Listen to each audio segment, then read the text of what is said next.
رسول اللہ صلی اللہ علیہ وآلہ وسلم نے فرمایا، جب رات اس طرف مشرق سے آئے اور دن ادھر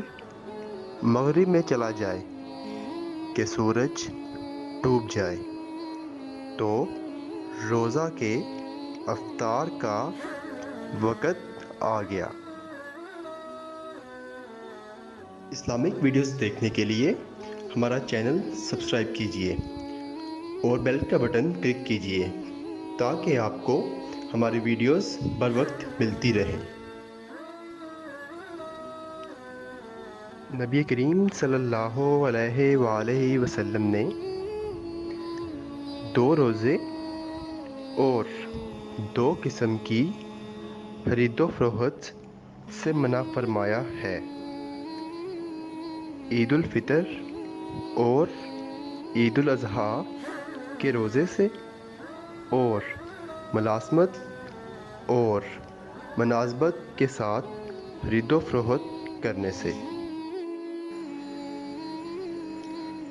نبی کریم صلی اللہ علیہ وآلہ وسلم نے فرمایا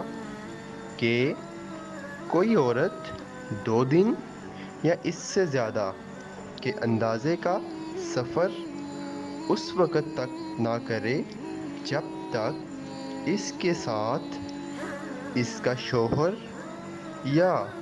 کوئی اور محرم نہ ہو، اور عید الفطر اور عید الاضحیٰ کے دنوں میں روزہ رکھنا جائز نہیں ہے، اور صبح کی نماز کے بعد سورج نکلنے تک اور عصر کی نماز کے بعد سورج ڈوبنے تک کوئی نماز جائز نہیں۔ اور چوتھی بات یہ کہ 3 مساجد کے سوا اور کسی جگہ کے لیے سفر نہ کیا جائے: مسجد حرم، مسجد اقصیٰ اور میری یہ مسجد، مسجد نبوی۔